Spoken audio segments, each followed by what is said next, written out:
Programa Arte Multicultural número 132. Alô Brasil, alô Brasil. Nós vamos entrevistar Edivaldo Santana. Vocês precisam conhecer o belo trabalho musical de Edivaldo Santana. Edivaldo Santana, prazer. Meu prazer, Nicanor na área. Então é um prazer contar com você aqui, improvisado, né, no espaço do Bosco Maciel, gravando a TV Arte Multicultural. Na Casa dos Cordéis. Na Casa dos Cordéis. Prazer é meu, poxa, falar com você que já é um baluarte da nossa cultura. É um prazer e admiro muito o seu trabalho, né? Opa, obrigado. Afinal, né, quem é que não quer ser feliz, né? Duvido que não queira. Duvido quem não queira. Todo mundo quer um pouco, né? Então, Edivaldo, fala um pouquinho da tua história musical, o que despertou você para a música, para a composição, né? Pois é, lá nos comecinho lá, eu sou filho de nordestino, né? Mas nasci já em São Miguel Paulista, um bairro da periferia de São Paulo, na Zona Leste. Sim, sim. E meu pai tocava violão, o nordestino não é muito ligado à música, à poesia. Então eu fui criado em casa assim, com muita música, muita literatura de cordel. Meu pai gostava muito de choro, tocava um pouco de violão, mas ele gostava muito de choro, gostava muito de Valdir Azevedo, gostava muito de Pixinguinha, mas gostava também das músicas nordestinas, do Jacques do Pandeiro, do Luiz Gonzaga, cresci ouvindo isso. Fui nascido num bairro operário, chamado São Miguel Paulista, como eu disse, numa vila chamada Vila Nitroperária, que foi criada para os operários que vieram trabalhar na nitroquímica. É uma vila mais contemporânea de São Miguel, né? Sim. Então, tinha a Vila Nitroquímica, que era dos engenheiros, da mão de obra especializada, e a Vila Nitroperária, que era da mão de obra mais barata, o pessoal que veio trabalhar, pegava no pesado, os operários mesmo, nordestinos na maioria, piauiense, como era o caso do meu pai, pernambucano, como é o caso da minha mãe, paraibanos, cearenses, alagoanos, baianos. Então fui criado numa atmosfera muito legal de cultura nordestina. Lógico que quando eu nasci em 55, peguei o começo dos anos 60, na adolescência, na infância, na adolescência, peguei ainda uma grande diversidade da música na televisão, principalmente da música brasileira. A televisão era nova naquela época, estava aparecendo na televisão, então muitos programas de música, então era muito representativa a comunicação, muito mais democrática naquele momento. Então você tinha lá programas da Elis Regina com o Zimbo Trio, com o Jair Rodrigues, você tinha programas da Tropicalismo, do Caetano Veloso, do Gil, do Tom Zé, dos Mutantes, né? Você tinha o Jorge Ben em vários programas, no Jovem Guarda do Roberto Carlos também, e do Erasmo Carlos. Então você tinha os programas da TV Excelsior, onde aparecia os caras do rock, o Antônio Marcos, que era do bairro, São Miguel. Fui criado numa atmosfera, e naquele momento, além disso, tinha os festivais, o Festival de Woodstock, os festivais de rock no mundo todo, onde apareceram Jimi Hendrix, Carlos Santana, uma das grandes influências minhas, Janis Joplin, e os festivais da televisão nossa aqui, da Record, na época, da Excelsior, onde apareceram vários compositores, como Chico Buarque, como depois Raul Seixas. Então eu fui criado numa atmosfera muito boa. E a democracia no rádio, por exemplo. Você podia ouvir lá um Ray Charles, depois você podia ouvir um Jorge Ben, você podia ouvir um Odair José, você podia ouvir, como eu disse, um Antônio Marcos. Então você tinha a comunicação era muito boa. Além de ter isso em casa, os caras tocando sempre em casa, os amigos do meu pai, tocando de Teixeirinha, como eu disse, a Valdir Azevedo, todo mundo tocando choro, tocando canção popular, seu Gervásio, seu Valdemar, lá em casa. Então, a criação foi essa. E me estimulou a tocar violão, sempre meu pai tocava, eu queria tocar violão. Meu pai tinha comprado um violão do João Biloto, que era um violonista lá de São Miguel Paulista. Era um violão de aço ainda, aquele violão de cordas de aço, cordas de aço. E eu vivia quebrando as cordas dele, do violão dele. Ele chegava do serviço para tocar, ficava puto, né, bicho? Eu quebrava as cordas e não tinha dinheiro para comprar, né? Se a mulher que não trabalha, como é que vai comprar corda? E aí, nossa, chegava do serviço para tocar aquelas cordas quebradas. E eu aprendi a tocar assim, autodidata, meio na marra, tudo meio na marra, batia com essa mão dura, bem. Por isso que eu sou meio brutão, assim, não tive Esse estudo deveria ter. Os caras achavam que naquela época eu já podia ter estudado um pouco mais, mas eu trabalhava, estudava, filho, depois, não teve tempo de estudar e tal. Mas o que acontecia? Eu tenho um calo nas cordas vocais. Sei. Que tem até hoje. Hoje com 58 anos. E naquela época, meio rouquinho, os moleques gostavam de mim. Onde vai cantar esse Pato Rouco? Esse Pato Rouco vai cantar onde? Porque a gente era do bairro do Antônio Marcos. Antônio Marcos é cantor. Galã, né? Aí esse cantor. Todo mundo queria ser igual a ele, mas eu não tinha jeito. É que eu falei, eu não vou ser cantor então, já que os caras não querem, eu vou escrever umas músicas aí, entendeu? Eu comecei a escrever. Influência da literatura de cordel. Eu tinha um primo que era do Partido Comunista, já falecido também, o Paixão, que me trazia umas coisas tipo Baudelaire, Flores do Mal, me trazia um Chico Buarque, coisa que não chegava toda hora, mas sempre, em função dele, que ele gostava, ele trazia, eu ouvia isso. Então comecei a escrever. E comecei a cantar nos circos. A primeira vez eu cantei na igreja Seixonoye, do japonês, depois cantei num circo da Vila Verde, ali no pé do bairro. Fui cantando assim. Depois nos festivais da escola, depois eu montei o meu primeiro grupo na escola. A gente cantava Luiz Gonzaga na escola e cantava. E começou nas escolas agrupadas e depois no Colégio Dom Pedro, lá em São Miguel Paulista. E aí pintando essa vontade sempre trabalhei e estudei. E sempre a gente pobre ganhava muito pouco, e a escola, eu peguei uma fase da escola boa e a fase do declínio da escola pública.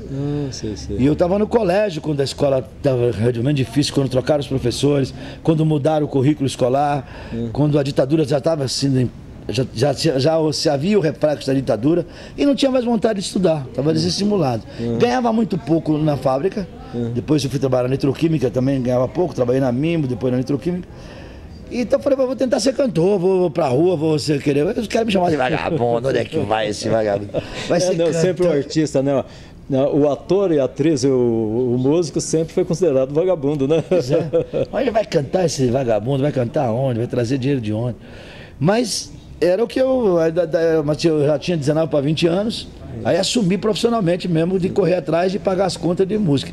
Estão fazendo 40 anos aí que eu tô na área musical. Na área musical, agora estou comemorando 40 anos de estrada, inclusive estou fazendo alguns shows de comemoração desses 40 anos de estrada. Fizemos agora no Pompeia, com a participação do Arnaldo Antunes e do Robin Hood, e vamos fazer na virada lá no Sesc Itaquera, estamos fazendo vários. Então parabéns por 40 anos, né? Meu filho, 40 anos segurando a onda, meu irmão.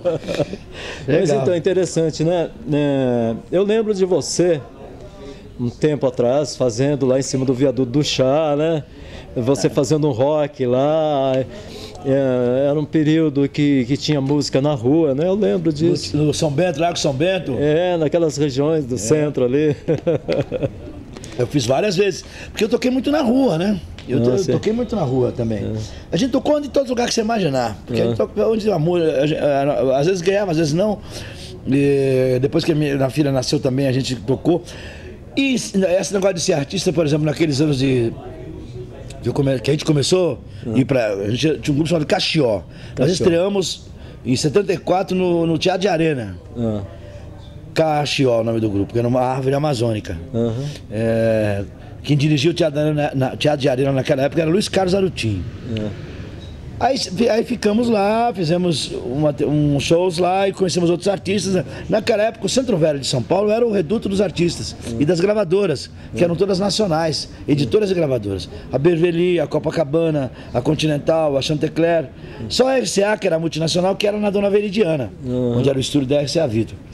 Então ali você juntava, você via de todo mundo, de Agnaldo Timóteo a Chico Barro de Holanda, dos cantores mais tradicionais. Tom Zé, por exemplo, que a gente conheceu ali.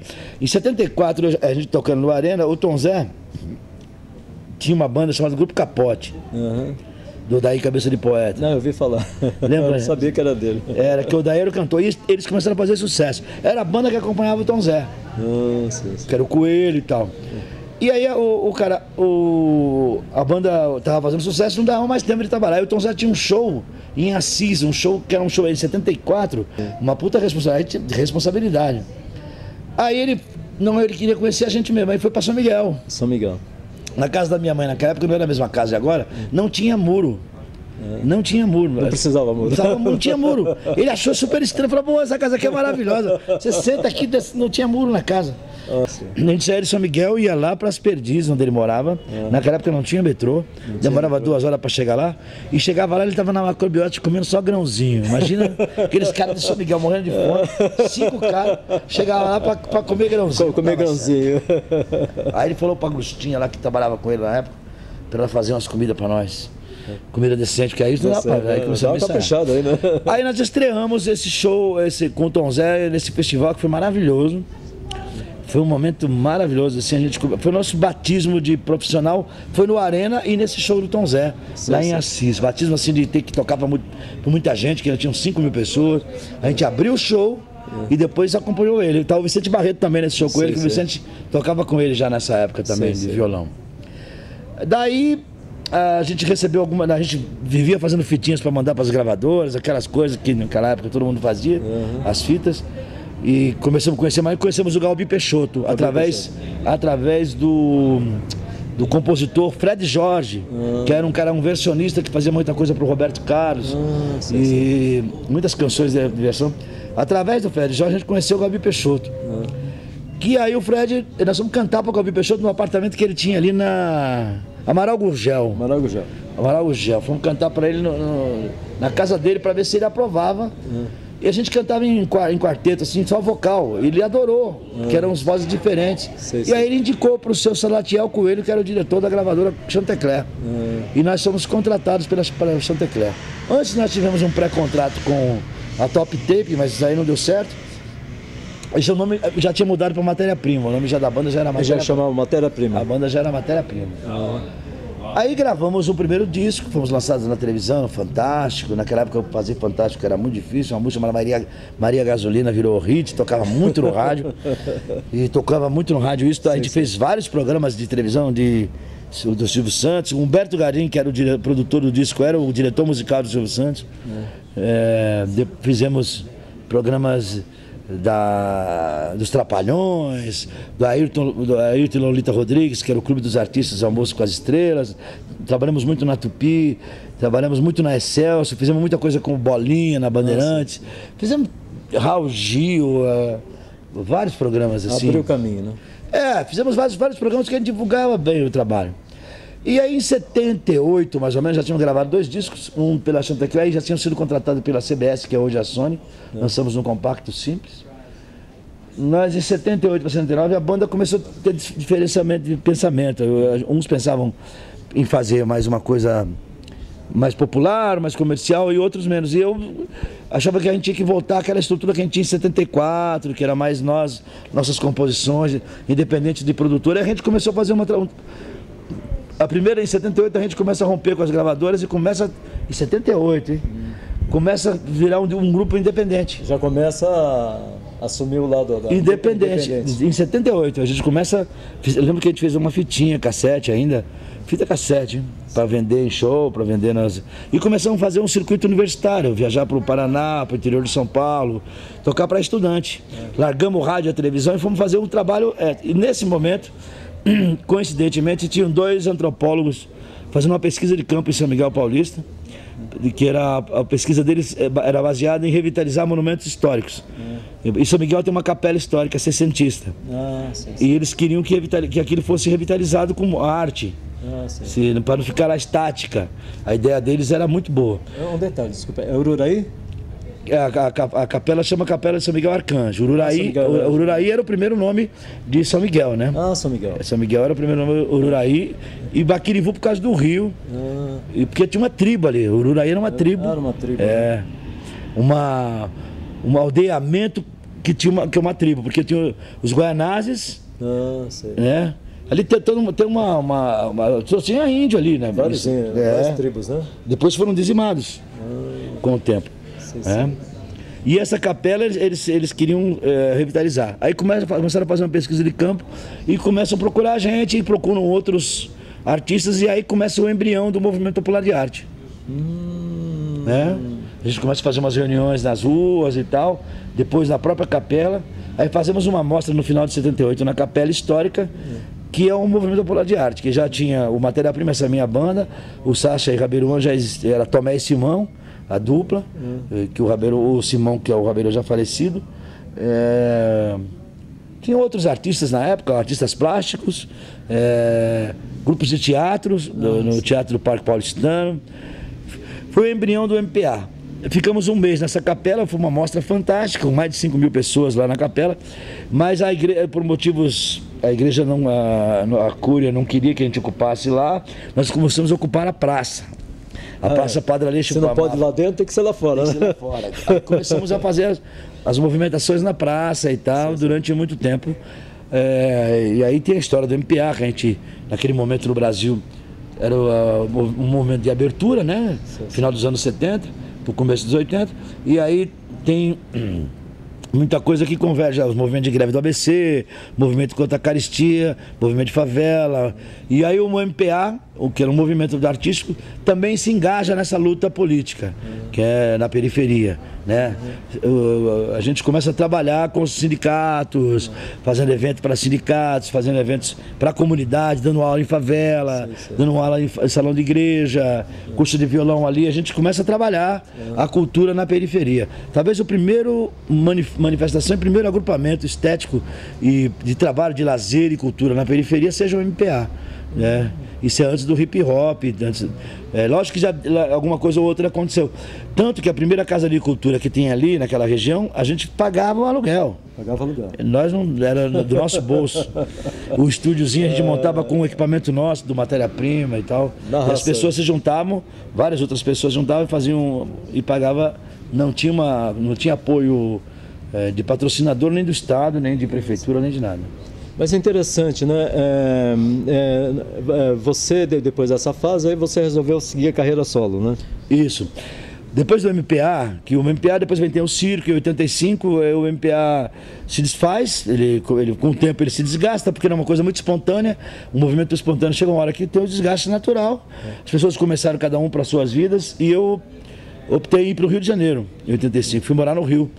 E cheguei no Rio no começo de 86, no final de 85 para o começo de 86.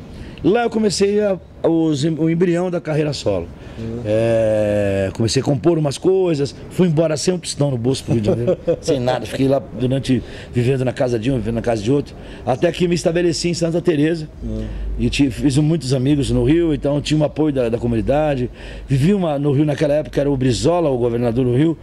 Não tinha violência no Rio de Janeiro, estava uma maravilha, porque ninguém brigava com ninguém, estava tudo certo, porque era a época do CIEPS, o secretário era o Darcy Ribeiro, o secretário de Educação, então tinha uma relação com a comunidade muito bacana. Então a criança saía de manhãzinha, ia para a escola logo cedo, ficava até tarde, tinha alimento e tudo, era uma coisa que, era um Brasil que podia dar muito certo naquele momento.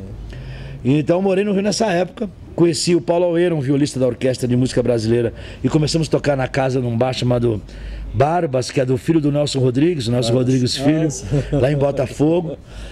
A gente tocava de vez em quando lá, fiz muitas amizades, participamos de um coro, a gente tinha um coro de música no Rio, e ali começou a carreira, comecei a compor e tal. Logo em seguida eu recebi uma proposta para fazer um contrato com a Warner, uma multinacional, e já na carreira solo, mas aí veio o plano Collor, o Collor ganhou a eleição e cortou tudo, aí as gravadoras também não se interessaram mais em fazer, e aí acabou dançando essa nossa ideia. Mas como eu tinha feito muita música, quando eu volto para São Paulo, eu conheço naquela época o Paulo Leminski, através do Ademir Assunção, do poeta.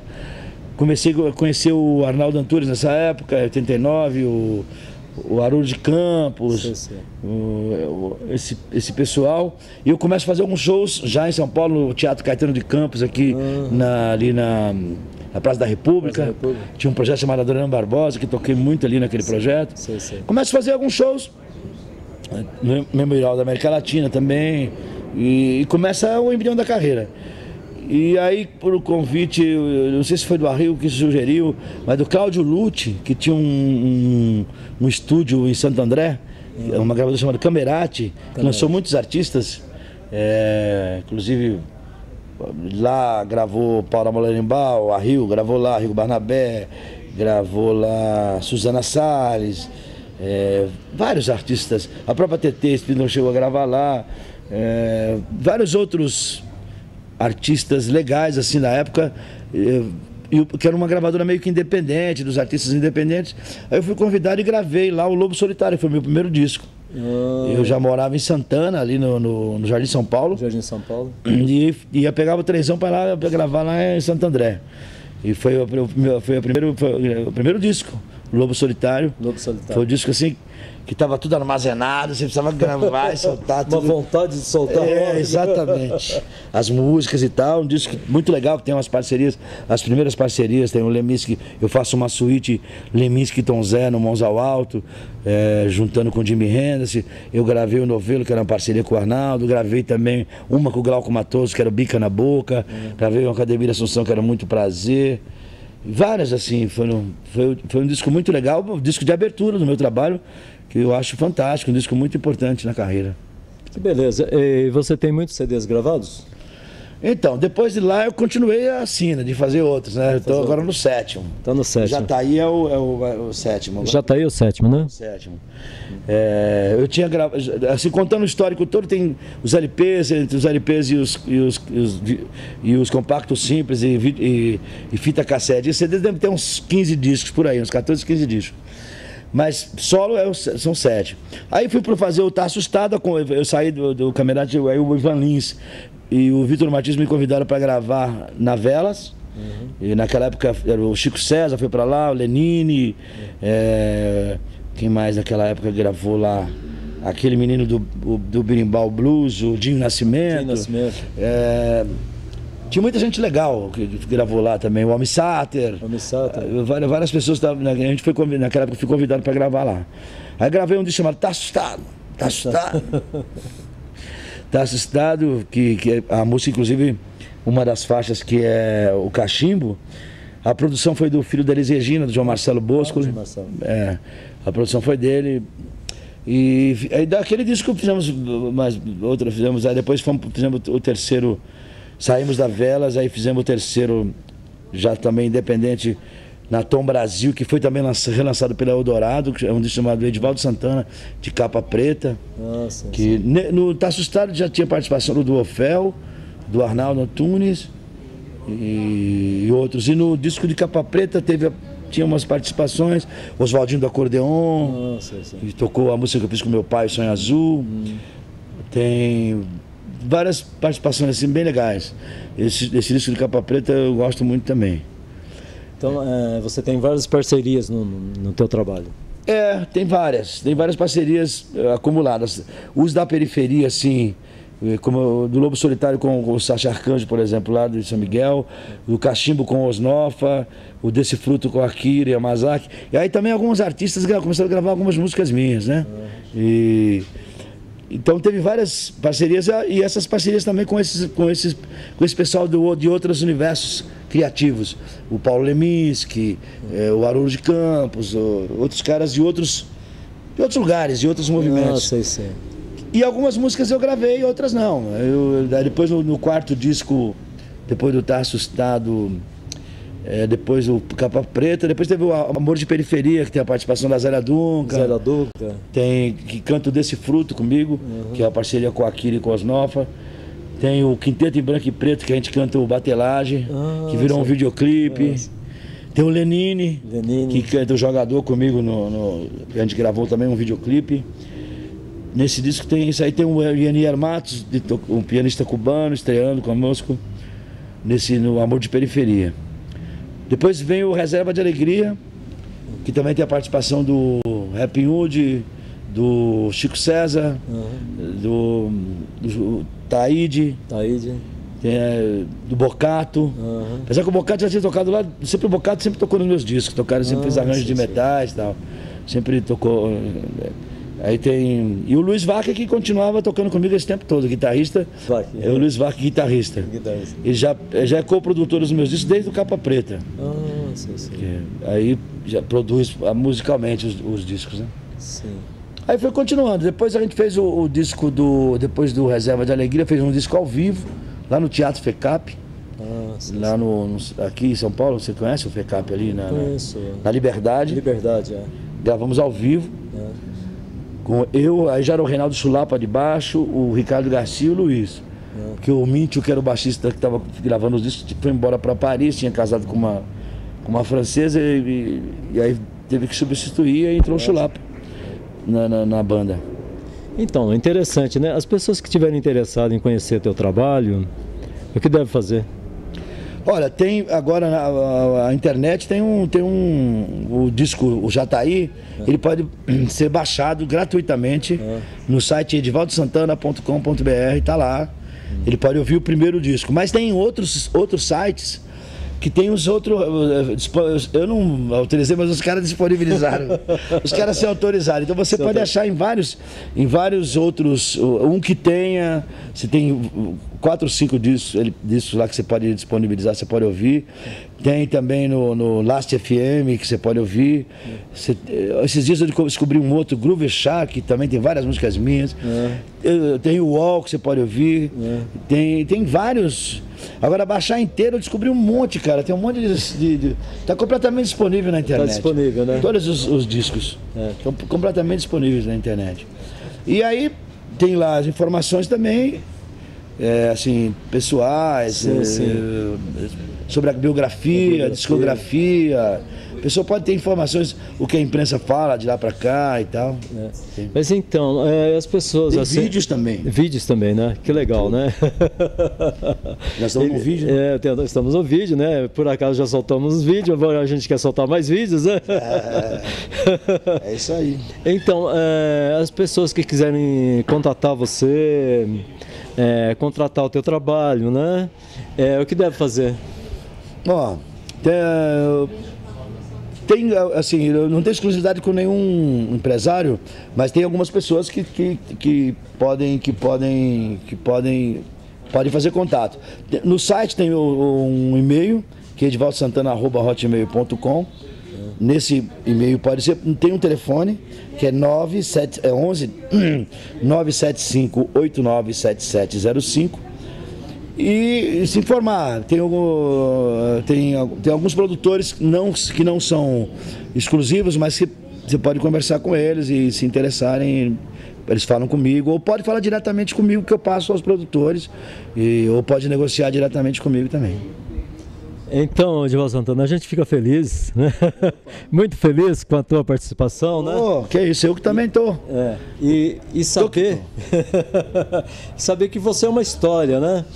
Você é uma biblioteca cultural para nós e a gente fica feliz, né? E fica na torcida, né? Para que mais você e tantos outros artistas cada vez mais vá conseguindo espaço espaço na cultura brasileira. Pois eu acho que a gente já está fazendo a nossa parte, né? A gente tem feito, esse papo que a gente está tendo aqui, né, Nicanor, já é muito bom, porque já divulga o trabalho. Se a gente faz isso bastante vezes, já é uma forma de divulgar, não só eu, como outros artistas e outras pessoas que têm trabalhos interessantes também. E também dizer que a necessidade da comunicação está mais disposta a tocar música brasileira mesmo, porque a música brasileira é muito interessante, muito diversa, muito boa, e que está faltando mais emissoras de rádio, de televisão, de comunicação, de tomar juízo e tocar a música brasileira, botar ela para tocar, os nossos artistas, as pessoas que vivem no Brasil, que falam da nossa cultura, do nosso dia a dia, dos nossos costumes, das nossas ideias, né? Eu acho que também está aqui metendo o dedo na ferida, precisa parar de ficar enrolando e tocar mais, né? Mas então, isso que a gente fica feliz porque nós somos diferentes. Nós somos diferentes e queremos fazer a diferença. É isso aí, estamos fazendo a diferença mesmo, né?